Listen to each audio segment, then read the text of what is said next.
So, welcome back to another episode of Web3 Insights, where we bring you conversations with leading innovators that are shaping the future in blockchain technology.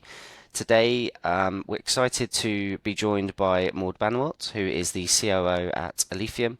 Alethium is a unique project in the blockchain space, known for its cutting-edge technology that scales security and programmability without sort of sacrificing decentralization. So, with novel approaches like sharding through block flow and the energy efficient proof of less work, Alethium is revolutionizing how blockchain networks perform basically. In this episode, we're going to dive deep into Alethium's approach to solving scalability challenges. We're also going to look at their rapidly growing ecosystem and how Maud and her team are positioning Alethium for the future of decentralized applications and smart contracts. So let's get started. Maud, thank you so much for coming on. Well, thank you so much for having me. It's a real pleasure. No, you're welcome. And I appreciate you coming on last minute as well. So thank you so much for that. Maud, with Alethium, obviously they're pioneering in many aspects of blockchain technology, especially when it comes to, scalability and security. So could you share with us the vision behind Alethium and how your role as COO has evolved and how the project continues to expand? Yeah. So the founder of the project really started having the first thought about some of the core technology of Alephium, looking at the sharding roadmap of Ethereum and some choices that were made. He wasn't super happy with some of the technical decision and kind of the overall roadmap to change. And he started thinking about, if we really want to build kind of the infrastructure for decentralized application that is really sustainable and kind of takes the industry to the next step, what do we need? And so he made a little bit of different choices that the majority industry is doing. Is like, let's take kind of the proven, tried through technology that were first introduced by Bitcoin, and let's innovate on that and see if we can, bring the convenience of programmation of Ethereum while keeping the security and the decentralization of proof of work and the UTXO model. And that was really what drove him, was really to offer a better alternative for decentralized application and assets than what the majority of the industry was leaning toward. Because right now, for smart contract enabled blockchain, they are pretty much all account based.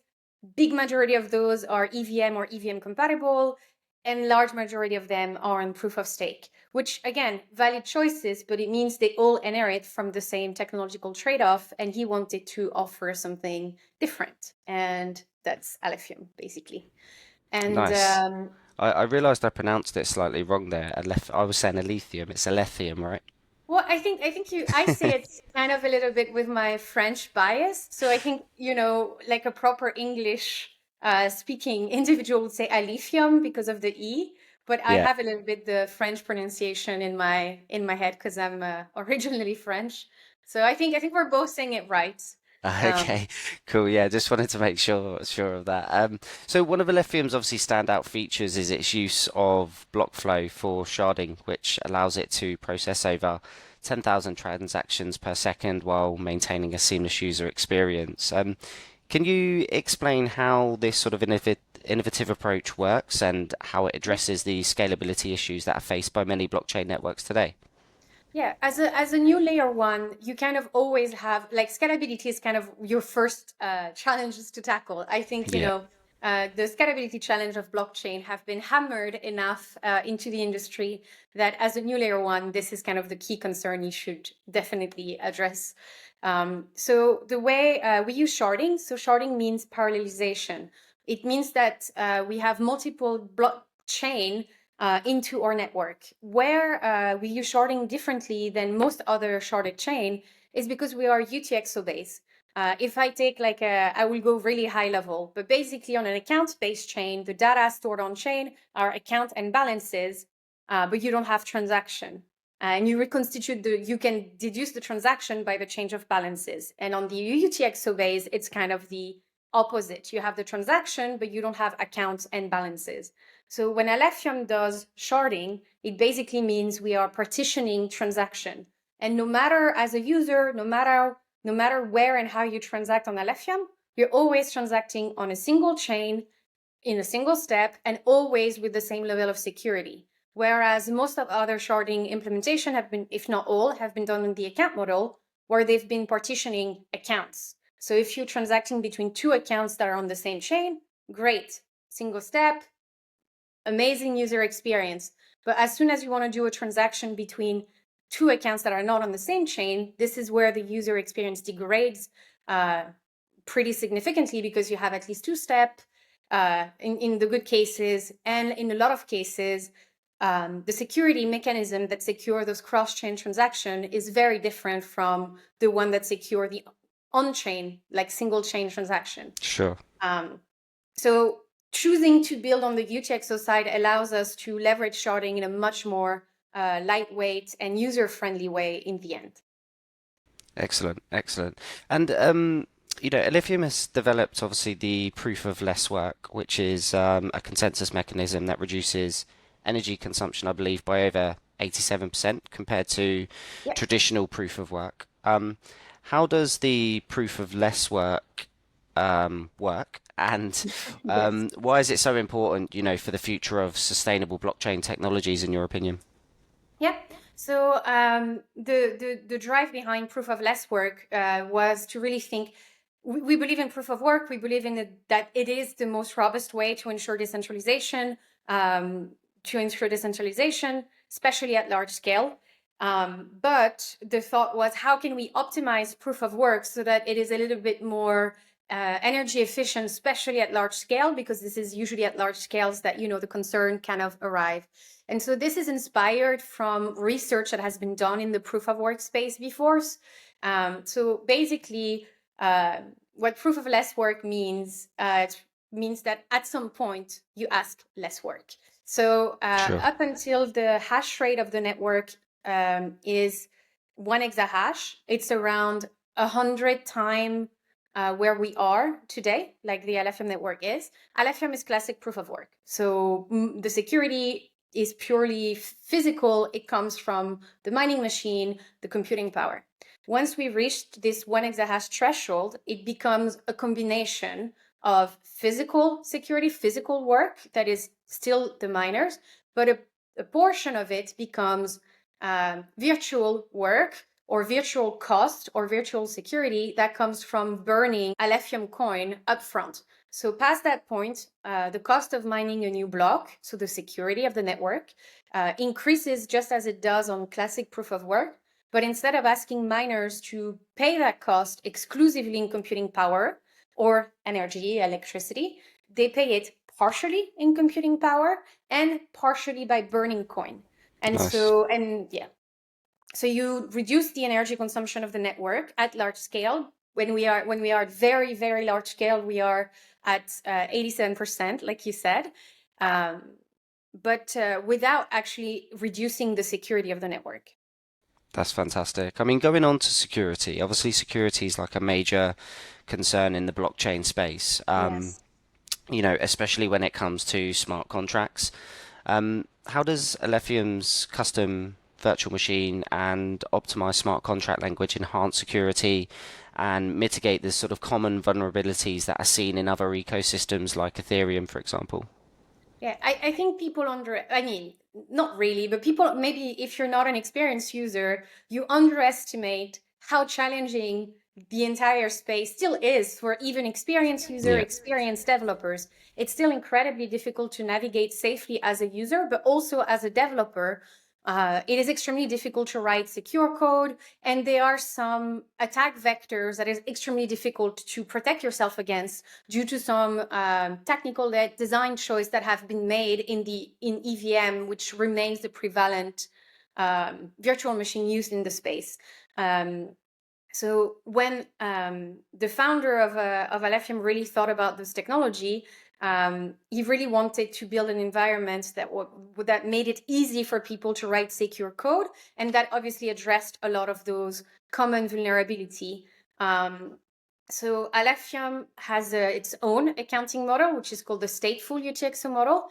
okay. Basically, we split smart contract and asset. So smart contract are stateful, so they are as expressive and easy to use as people are used to on the account model, but you retain the security of the UTXO model. So on Alephium, token are what you call first-class citizen. It means they are not just a field into a smart contract. They exist as UTXO on chain. So even if there's an issue in the smart contract, that doesn't impact the user's asset, because those assets exist beyond a data field into a smart contract. Being UTXO based also allow us to completely eliminate a reentrancy attack, which alone accounts for over $1 billion in loss of asset over the past few years of protocol being drained by using reentrancy. There's a few other things that really we designed, we addressed, like the approval, the pre-approval that you have to do before you interact with a smart contract on EVM chain. We got rid of this completely to really limit those attack vector and error vector that you can have. And one of the a question that people always ask is like, how difficult is it? Because it's a new virtual machine, it's a new smart contract language. Sure. But actually, from now, I can say from experience, it's actually quite easy. We had people coming from many other ecosystems that have been able to deploy smart contract application much faster on Alephium than they did in an ecosystem where they had experience, even though they had not touched the Alephium tech before. So it was really their first time building on Alephium. They've still managed to build their dApps faster than they were used to in ecosystems where they had experience. Our smart contract language is quite close, has similarity with Rust. So it also allows for people who are a little bit familiar with Rust to very easily pick it up. But even if you're not, honestly, we've had a really, really positive feedback about this, both from builders, auditors, and pretty much everyone that has tried it. So this is really something we're very happy about, especially me, because I talk about it all the time, but I'm not a dev. So I was glad, Sure. when we started having like hackathon and opening a bit our community and get new people coming, that they kind of confirmed what I was saying, because Yeah. I can't really experience it for myself, not being a dev. No, of course, of course. I mean, it sounds like you've obviously got a fantastic team there as well, which is very Yeah. much needed for you guys to be able to deliver this. So Alephium's obviously seen a rapid growth in, I believe, 1800% increase in TVL just in the sort of past 6 months alone, and the number of, exciting dApps and DeFi tools being developed. Could you share more about the key players in your ecosystem and what's driving this momentum? Yeah, I think so. The ecosystem of Alephium really blossoming started actually summer last year, so summer Hmm. 2023, with kind of like DEX, NFT marketplace, a number of I want to say kind of games or DeFi games or small DeFi dApps.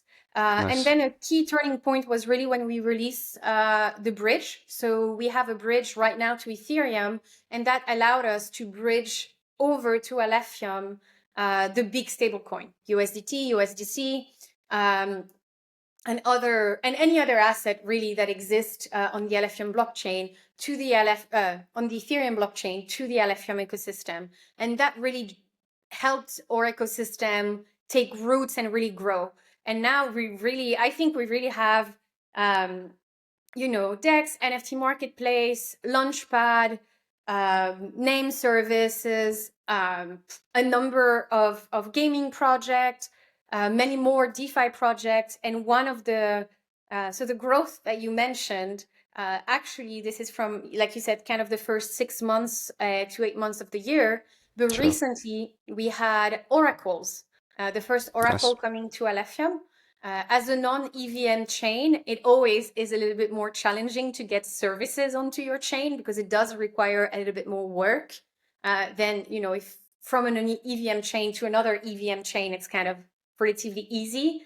So we were very happy with this, and Oracle will really open up a new generation of dApps into the ecosystem, the classic, lending, stablecoin as well, perpetual DEX, for example. So we really hopefully, are going to see a whole new generation of dApps into the Alephium ecosystem. And it's very, very exciting, especially because there hasn't been a lot of exploration of how the UTXO model can be leveraged in decentralized application, because there hasn't been many, if any, cases where it has been that easy to program on the UTXO based chain. So it's quite exciting to see what people are going to come up with. No, absolutely. It does sound like an incredibly exciting time for you guys. And you mentioned obviously about the oracles and new bridges there with integrations like the DIA Oracle and the new bridges to Ethereum. Obviously, you guys are expanding your interoperability. So, Yeah. what are some of the upcoming partnerships or projects that our listeners should look out for as Alethium continues to grow? So we have, we'll actually expand our bridge to Binance Smart Chain. It's currently on Nice. testnet.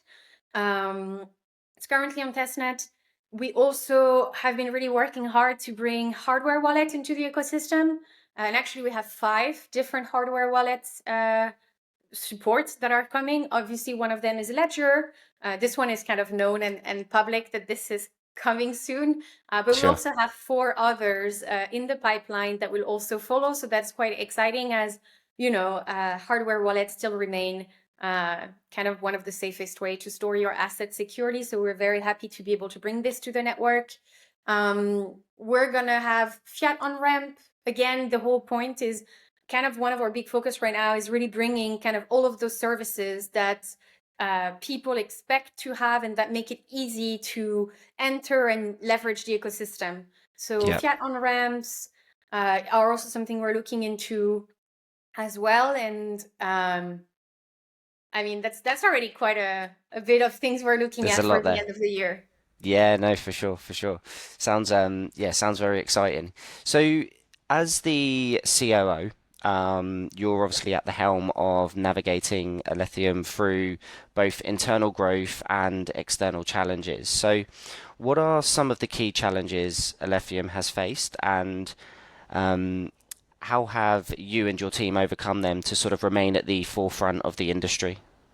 I mean, I think we're a new chain. We never had, we arrived kind of in the industry during the bear market.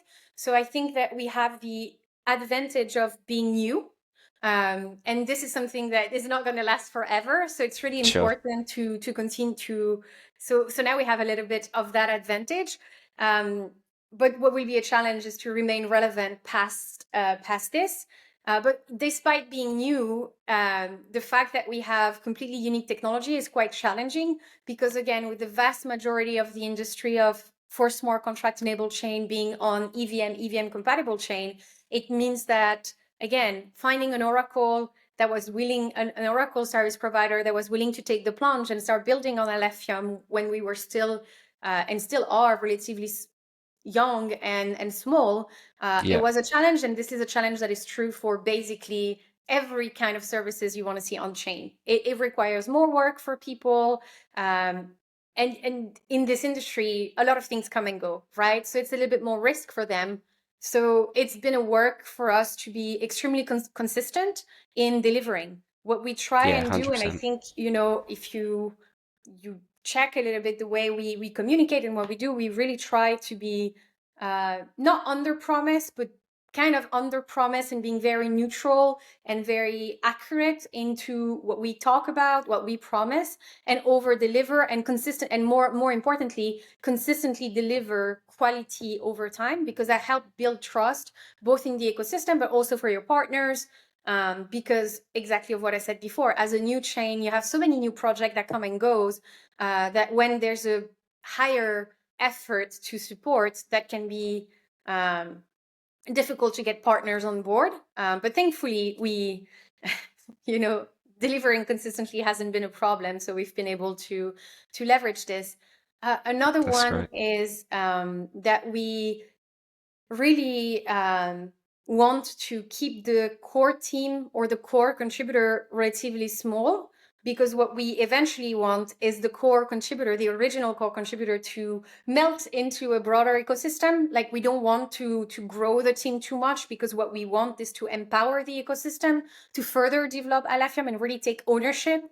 Because at the end of the day, we're building an infrastructure for people to use, for people to build on, and they should be part of it, Yeah. not just use it, but contribute to it. So that can be a challenge, because obviously it makes some friction when you scale. Like, you have to find ways of decentralizing yourself that is the right balance between giving ownership to other people, but while kind of keeping, especially in the beginning of a project, kind of keeping the red line the same and the direction overall good. So it's not something we have solved. Like, it's a constant Yeah, for balancing sure. act that you have to do, but that would be one of them. But we are very extremely lucky, I would say, that we have, honestly, an amazing community that is incredibly supportive, incredibly involved, and not really toxic, which I think, there's wood in my ceiling, but it's too far for me to touch. But I really hope this is something we can preserve as we continue to grow, because this is something that really makes the whole marathon, more enjoyable for everyone. Absolutely.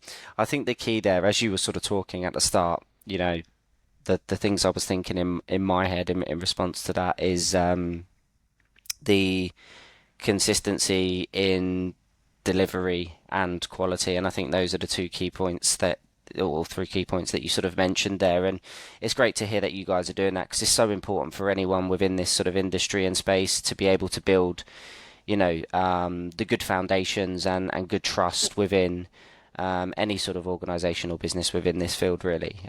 So that's sort of great to hear from your side. So looking ahead then, what's next for Alethium? Are there any sort of exciting developments, new features, or initiatives that our audience should be excited or look out for? I mean, we kind of touched a little bit on, which is, having so many hardware wallet solution. I think really excited to see what people do leveraging the Oracle that are now available on Yeah, Alephium. And honestly, because our ecosystem is still young, a big chunk of what is being developed on Alephium is basically building on Alephium things that exist somewhere else.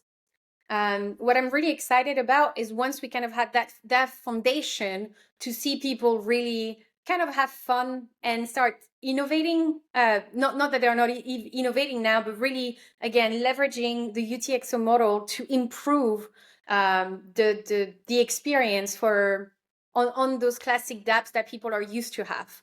You know. So I'm yeah, quite sure. excited to see, and hopefully maybe we can see completely new features, new offering, new dApps leveraging this. So for me, I feel like since now the foundation are getting stronger and stronger, we're going to start seeing new things, and this is what I'm really looking forward to. Sounds good. Sounds very exciting. Thank you, Maud, for obviously sharing your, incredible insights into the work that Alethium's doing, to push obviously boundaries of blockchain scalability, security, and efficiency. Obviously, it's clear, from discussing with you that Alethium's positioning itself, as a leader in the space, and everything we sort of discussed through there. It's excited to see what the future holds for the project, and certainly something that I'll be following, and hopefully all my listeners will be following further as well. Yeah. For our listeners, if you want to learn more about Alethium, be sure to visit their website and follow their updates on social media. I'll put a couple of links in the comments below. Don't forget to like, share, and subscribe to Web3 Insights for more conversations with leaders shaping the future of decentralized technology. Thank you for tuning in, and we'll see you all next time. Um, are you more just quick question actually before we sign Yeah. off there? Alethium's attending Token 2049, Yes. right? I'm flying in tonight. And a Fantastic. few, and Cheng, our founder, and a few of my colleagues are also flying in as well. So we'll be there. Excellent. Excellent. So they'll be there. So anyone going, obviously reach out to Maud if you want to hear more about their fantastic product and business. Thank you very much, Maud. Appreciate your time. Thank you very much as well. Cheers.